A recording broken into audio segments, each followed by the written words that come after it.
Hi hello friends, welcome back to media talks. நான் உங்கள் மௌனிகா.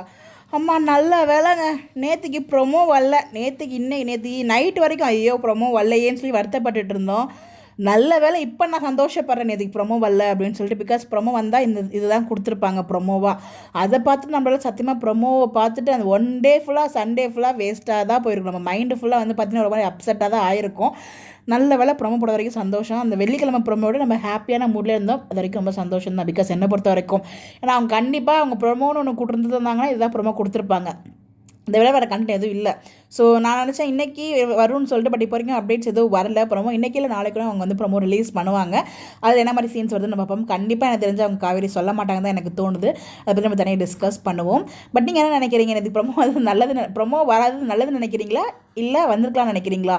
இந்த எபிசோட் பார்த்ததுக்கப்புறம் உங்களுக்கு என்ன ஃபீலிங், உங்களோட மைண்ட் செட்டில் என்ன மாதிரி தோணுச்சு சொல்லி மறக்காமல் கமெண்ட்டில் சொல்லுங்கள். இப்போ வரைக்குமே எனக்கு அந்த எபிசோட்லேருந்து மீண்டு வர முடியல என்னால். அவ்வளோ ஒரு கஷ்டமாக இருக்குது. இப்படி ஏன் பண்ணாங்க டீம் அப்படின்னு சொல்லி எனக்கு இப்போ வரைக்கும் தெரியல. ஸோ அவ்வளோ ஹாப்பியாக நம்ம எல்லாரும் எவ்வளோ ஹாப்பியாக இருப்போம் சொல்லி அவங்களுக்குமே தெரியும். நம்மளை பற்றி அவங்களுக்கு தெரியுங்க. எல்லா கமெண்ட்ஸுமே அவங்க படிப்பாங்க. அதுக்குன்னு கண்டிப்பாக ஒரு டீம்லாம் இருப்பாங்க. பட் இருந்தும் இப்படி வச்சிருக்காங்களே அப்படின்னு நினைக்கும்போது ஸோ கண்டிப்பாக எனக்கு இன்னும் பிரவீன் பனட் சார் மேலே வந்து ஒரு ஹோப் இருக்குது. கண்டிப்பாக நம்மளை கைவிட மாட்டார் அப்படின்னு சொல்லிட்டு. ஸோ இதை நம்ம ரெண்டு விதமாக யோசிக்கலாங்க. ஸோ வந்து இந்த விஷயத்தில் தெரிஞ்ச வருத்தம் தான். பட் நல்ல வேலை அவங்களுக்கு ஞாபகம் வந்துச்சுங்கிறப்போ ஸோ சீக்கிரமாகவே நெக்ஸ்ட் ட்ராக் அப்படின்னு கொண்டு போயிடுவாங்களே. கண்டிப்பாக அவங்க வந்து நெகட்டிவாக பண்ண மாட்டாங்க. ஏன்னா மே மந்த் வரைக்கும் தான் அவங்களுக்கு ஷூட்டிங் இருக்குது அப்படிங்கிற மாதிரி யாரோ எனக்கு சொன்ன மாதிரி எனக்கு அப்டேட்ஸ் ஞாபகம் இருக்குது. Maybe May month and 1 month தான் இருக்குது. ஸோ அந்த 1 மந்த் தான் அவங்களோட ட்ராக் கொண்டு வருவாங்க. அதுக்குள்ளே வந்து பார்த்தீங்கன்னா மேபி அவங்களோட பாசிட்டிவான ட்ராக்லேயே என் பண்ணிடுவாங்களோ அப்படின்ற மாதிரி எனக்கு ஒரு தாட் இருக்குது.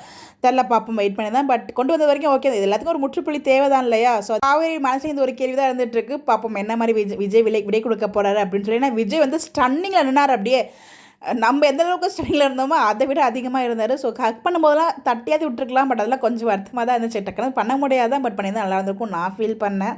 டீம் முடிவு பண்ணிட்டாங்க. அவங்க பண்ணுறதை பண்ணட்டும், நம்ம பண்ணுறதை பண்ணுவோம் அப்படிங்கிற மாதிரி தான். ஸோ பார்ப்போம், நல்லபடியாக போகும்னு எதிர்பார்ப்போம். உங்களுடைய கருத்துக்கள் மறக்காமல் கமெண்ட்டில் சொல்லுங்கள். Bye bye.